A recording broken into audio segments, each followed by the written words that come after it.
Assalamualaikum warahmatullahi taala wabarakatuh. Saya Muhammad Edin bin Muhammad Yasin. Di video ini saya akan kongsikan kepada anda satu topik berkenaan dengan Amerika Latin, yaitu sejarah ringkas kemerdekaan Argentina. Sebelum kedatangan Spanyol di Argentina pada 1500 Masehi, penduduk Argentina terdiri daripada penduduk orang asli yang memiliki bahasa tertentu dan budaya mereka yang tersendiri. Pada tahun 1480 Masehi, bahagian barat laut Argentina telah ditakluki oleh pasukan Inca dan mendirikan kerajaan mereka sendiri di sana. Setelah penaklukan Spanyol, benua Amerika dibahagi menjadi dua bahagian. Yang pertama mewakili langsung Raja Spanyol, yaitu Viceroyalty of New Spain, yang didirikan setelah kejatuhan Aztec pada 1521 tahun Masehi.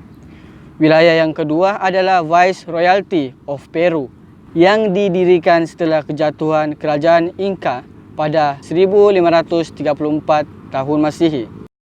Pada 25 Mei 1810 Masehi, pemerintahan independen yang pertama telah dibentuk di Argentina oleh Primera Junta.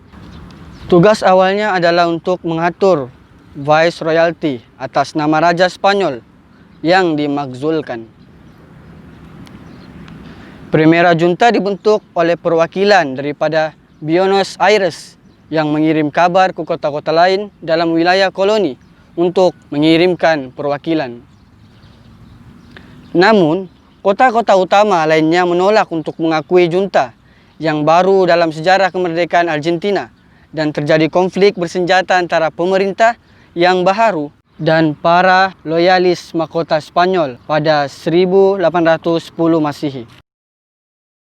Setelah berperang selama bertahun-tahun, pada 9 Julai 1816 Masehi, Kongres Tucuman akhirnya menyatakan kemerdekaan United Provinces of the Rio de la Plata dari Spanyol.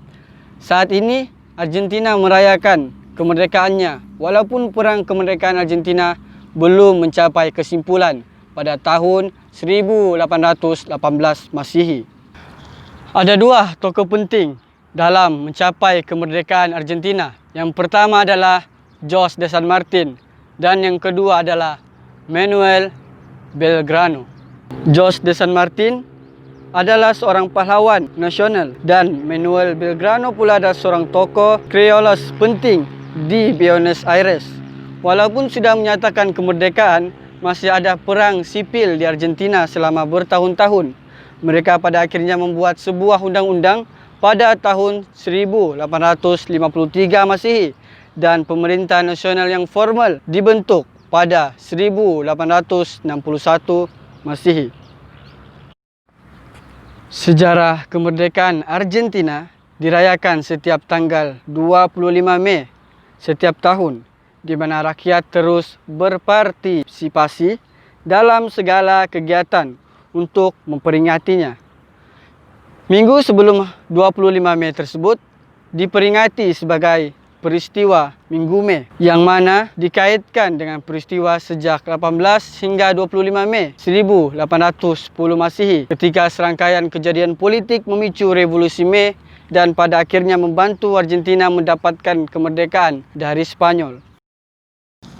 Pada tahun 1900 Masehi, negara Argentina muncul sebagai sebuah negara yang kaya di dunia. Walaupun begitu, kemudian muncul masalah ketika kalangan pekerja bawah yang merasa tidak diperlakukan dengan adil dan tidak mempunyai hak untuk bersuara. Keberadaan Juan Domingo Perón kemudian muncul sebagai pentolan gerakan populis yang disebut sebagai Peronism. Pada 1946 Masehi, Perón kemudiannya diangkat sebagai Presiden Argentina.